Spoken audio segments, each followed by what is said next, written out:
ಆತ್ಮೀಯ H16 news ಅರ್ಥಾತ್ ಹೇ ಸೀತಾರಾಮಿಗೆ ಸ್ವಾಗತ. ನಾನು ನಿಮ್ಮ ವೈಎಮ್ಮ ಅಥವಾ ಮಲ್ಲಪ್ಪ ಜೋತ ಅವರು. ಆತ್ಮೀಯರೇ, ಈ ಇಲೆಕ್ಷನ್ ಕಮಿಷನ್ ಇದು ಸಲುವಾಗಿ ಜೋರ್ದಾರ್ ಚರ್ಚೆಗಳು ವಿಮರ್ಶೆಗಳು ಮಾಧ್ಯಮ ನಡೀತಾ ಇದ್ದಾವಿಲ್ಲ ಅಂತಲ್ಲ.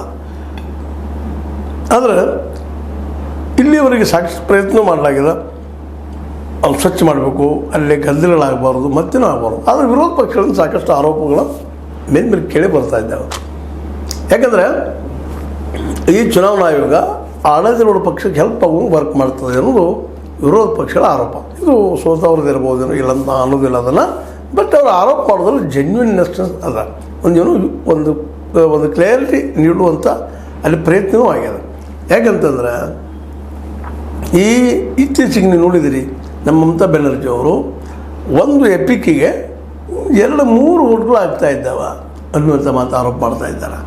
ಬೇರೆ ಬೇರೆ ರಾಜ್ಯಗಳ ಮತದಾರರು ನಮ್ಮಲ್ಲಿ ಬಂದ ಮತ ಮಾಡುವಂಥದ್ದಾಗ್ಯದ. ಇತ್ತೀಚೆಗೆ ಭಾಳ ಜೋರಾಗಿಬಿಟ್ಟದ್ರಿ.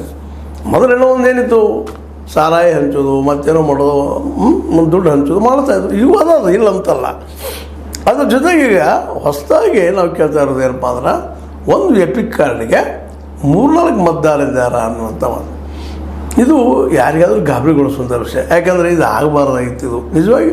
ಯಾಕಂದರೆ ಒಬ್ಬ ಎಪಿಕ್ ಮನುಷ್ಯ ಒಂದು ಕಡೆ ಒಂದು ರಾಜ್ಯದಲ್ಲಿ ಇದ್ದಾವೆ, ಇನ್ನೊಂದು ರಾಜ್ಯದಲ್ಲಿ ಹೆಂಗೆ ಬರಲಿಕ್ಕೆ ಸಾಧ್ಯ ಇದೆ ಅನ್ನುವಂಥದ್ದು.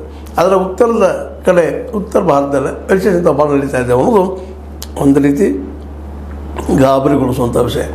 ಅದರಲ್ಲೂ ಹಿಮಾಚಲ ಪ್ರದೇಶ ಆಗಿರ್ಬೋದು, ಮಹಾರಾಷ್ಟ್ರದಲ್ಲಿ ಎಲೆಕ್ಷನ್ ಆಗಿರ್ಬೋದು, 74-75 ಲಕ್ಷ ಮತದಾರರಿಗೆ ಹೆಚ್ಚಾಗಿದ್ದು, ಮತ್ತು ಒಂದೊಂದು ಮತಗಟ್ಟೆಗೆ 1500 ಮತದಾರರಾಗಿದ್ದು, ಇವೆಲ್ಲವೂ ಭಾಳ ಪ್ರಶ್ನೆಗಳನ್ನು ಹುಟ್ಟಾಕುವಲ್ಲಿ ಪ್ರಮುಖ ಪಾತ್ರ ವಹಿಸಿದವು ಅನ್ನೋದು ಸಹಿತ ಅಷ್ಟೇ ಸತ್ಯದ.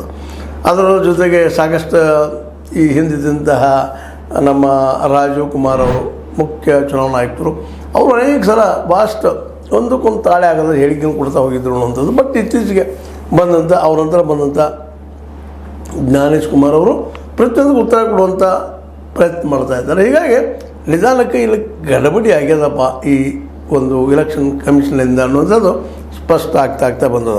ಹೀಗಾಗಿ ಈ ಜ್ಞಾನೇಶ್ ಅವ್ರ ಮೇಲೆ ಇನ್ನಷ್ಟು ವರ್ಕ್ಗಳಾಗಿರಪ್ಪ, ನಕಲಿ ಪತ್ತೆದಾರ ಹಚ್ಚೋದು ಏನು ಪ್ಲ್ಯಾನ್ ಮಾಡಿದಿರಿ ಅಂತೇಳಿ ಚರ್ಚೆ ಮಾಡೋದಕ್ಕಾಗಿ, ಜೊತೆಗೆ ಈ ಎಪಿಕ್ ಕಾರ್ಡ್ ಜೊತೆಗೆ ಆಧಾರ್ ಕಾರ್ಡದ ನಂಬರ್ ಜೋಡಿಸ್ಬೇಕು ಅನ್ನುವಂಥದ್ದು. ಇದು ಬಹಳ ದಿನಗಳ ಬೇಡಿಕೆ. ಹೀಗಾಗಿ ಕೆಲವೊಂದಿಷ್ಟು ಆಗಿದಾವಿಲ್ಲ ಅಂತಲ್ಲ. ಒಂದು 99 ಏನಪ್ಪ ಅಂದ್ರೆ ಕೋಟಿ ಜನಸಂಖ್ಯೆ ಮತದಾರಿದ್ದಾರೆ ನಮ್ಮಲ್ಲ.